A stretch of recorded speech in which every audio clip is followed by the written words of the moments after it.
Assalamualaikum warahmatullahi wabarakatuh. Baiklah, kali ini kita akan membahas tentang perang opium, yang mana perang opium bisa juga dikatakan yaitu perang candu.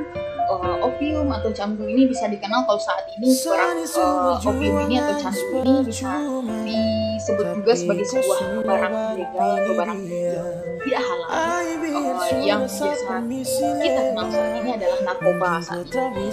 Itulah opium atau candu yang dikenal dari perang opium ini. Nah, kita akan lanjut tentang perang opium ini sendiri. Perang opium adalah peristiwa dua kali perang antara Tiongkok dengan Inggris atas perdagangan opium atau perdagangan candu atau yang kita sebut dengan narkoba sekarang itu di Tiongkok. Peristiwa tersebut terjadi pada pertengahan 18 ribuan dan mendekati akhir itu kekuasaan dari Inggris saat itu. Latar belakang dari perang candu ini sendiri yang pertama orang-orang Cina tertutup selama ratusan tahun terutama dalam hal ekonomi. Nah, memang pada budayanya orang-orang Asia bagian timur seperti Cina, Jepang, dan Korea saat itu masih dalam bagian Cina itu memang sangat tertutup sekali keadaan sosial mereka sangat menutup diri dan tidak mau kontak dengan daerah lain atau orang dari beda budaya dengan mereka karena mereka tahu jika datang orang-orang baru ke daerah mereka itu akan membawa pengaruh terhadap budaya asli mereka itu sendiri, akan mempengaruh dan nantinya akan terjadi akulturasi atau asimilasi yang membuat perubahan terhadap budaya asli dari Cina itu sendiri. Nah, itu yang membuat mereka tidak mau terbuka terhadap daerah lain. Nah, yang kedua adalah wilayah Cina saat itu dikenal sebagai produsen sutra, rempah-rempah, teh, porselen dan yang berkualitas hingga ke Eropa. Nah, kita kenal juga yang namanya itu jalur sutra, di mana jalur sutra itu adalah jalur yang digunakan para pedagang-pedagang zaman dahulu untuk melakukan perdagangan ke seluruh dunia. Nah, pedagang-pedagang terkenal dari jalur sutra itu ada dua, ada Cina dan juga India. Nah, kenapa mereka terkenal? Karena mereka terkenal dengan produksi barang-barang produksi mereka itu yang bagus, yang berkualitas. Nah, Cina ini dikenal dengan berhasil sutra dan emas teh serta porselen yang bagus. Jadi terkenal sampai Eropa contohnya porselen itu seperti Gucci atau barang-barang biasa dan yang berkualitas. Yang ketiga adalah pemerintah Cina di bawah dinasti Qing hanya mengizinkan perdagangannya dilaksanakan dalam pelabuhan saja, yaitu Guangzhou atau Taiwan. Nah, itu saking terpusatnya Cina, begitu luasnya wilayahnya, dia hanya membuka satu saja pelabuhan dari segitu luas daerahnya. Kenapa? Karena Cina ini yang sangat tertutup ini yang membuat dia tidak mau membuka diri untuk orang lain. Maka supaya terjadi jual beli, dia hanya membuka satu saja. Jadi di saat itu fokus untuk melakukan jual beli dengan daerah lain, tidak boleh dibuka untuk yang lain, pelabuhan-pelabuhan lain untuk daerah lain. Kenapa? Karena ketakutan dari Cina tadi, takutnya dengan datangnya orang-orang lain dari wilayah lain akan mempengaruhi wilayah ini sehingga akan mengganggu kestabilan dari negara Cina sendiri. Makanya dia tidak mau membuka pelabuhan lain untuk orang-orang dari daerah selain Cina untuk memasuki Cina itu sendiri. Nah, itulah menunjukkan bahwa tertutup sekali Cina itu. Yang keempat adalah produksi Cina di Bengali, produksi candu di Bengali itu di India yang sangat besar membuat Inggris perlu mencari daerah baru untuk mengekspor candu.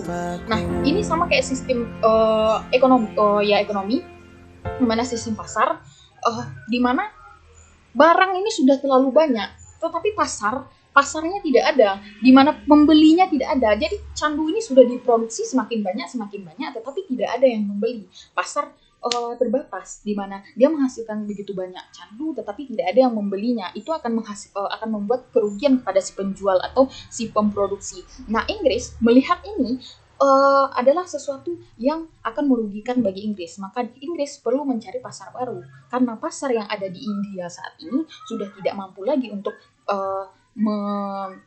menampung candu-candu yang dihasilkan oleh Inggris. Maka Inggris melihat wilayah baru yaitu Cina menjadi suatu yang strategis, menjadi pasar yang bagus untuk digunakan sebagai tempat untuk menjual beli candu ini. Maka dia berkeinginan untuk mempasarkan candu ini di Cina. Nah, ini yang membuat candu ini masuk ke Cina nantinya. Nah, selanjutnya kita bahas pada perang opiumnya. Perang opium yang pertama itu terjadi berlangsung pada tahun 1839 sampai 1842. Pada perang tersebut kapal-kapal Inggris yang notabene lebih modern dari kapal-kapal Cina membombardir tetangganya Cina. Keunggulan Inggris ini membuat Kaisar Daoguang ini tidak menemukan jalan yang lebih baik selain menyerah kepada pihak Inggris. Nah, pemerintah Inggris dipaksa menyetujui perjanjian Nanjing yang banyak merugikan Cina. Nah, Cina tahu efek dari candu atau opium ini membuat kecanduan dan akan membuat seperti bagaimana kita ketahui narkoba sekarang. Itu yang diketahui oleh Cina sehingga dampaknya akan besar untuk masyarakatnya nanti. Makanya dia menolak dengan masuknya opium ini dari Inggris. Tetapi Inggris membutuhkan Cina untuk sebagai pasarnya supaya dia tidak rugi dalam pemasaran dalam ekonominya, dalam sebagai dia penjual. Supaya tidak rugi dia butuh Cina.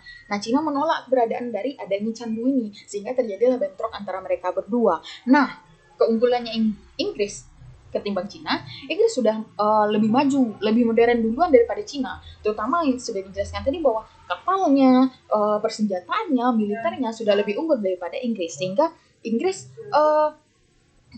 Inggris mudah dalam mengalahkan Cina, dan Cina terpaksa harus mengakui kekalahannya dan menyetujui perjanjian Nanjing, di mana isi perjanjian Nanjing nantinya akan memperbolehkan Inggris untuk menjualkan candunya di wilayah Cina. Nah, yang berikutnya adalah yang terakhir itu perang opium, di mana terjadi pada tahun 1856 sampai 1860. Perang Candu II ini secara khusus dipicu oleh tindakan pejabat dinasti Qing yang menghentikan kapal dari Arrow, kapal Cina yang telah diregistrasi di Hong Kong. Kapal tersebut dikapteni oleh orang Inggris dan seluruh awaknya merupakan warga Cina. Nah, konsulat Inggris mendatangi wakilan Cina untuk membebaskan kapal berserta awaknya, namun pihak Cina menolak. Nah, jadi begini, pada perjanjian Nanjing kan sudah setujui bahwa Inggris diperbolehkan untuk melakukan menjualkan opiumnya atau candunya ini di Cina. Tetapi karena berdasarkan perjanjian tersebut, Cina merasa bahwa banyak kerugian yang didapat oleh Cina dengan perdagangan yang dilakukan oleh Inggris ini sendiri, sehingga Cina melakukan penahanan kapal terhadap kapal Inggris ini untuk mengambil alih opium itu sendiri. Namun ini membuat marah Inggris karena tidak sesuai dengan perjanjian Nanjing itu, sehingga dia mengirimkan konsulat dari Inggris ini untuk melakukan saling berunding supaya dikembalikan kapal tersebut.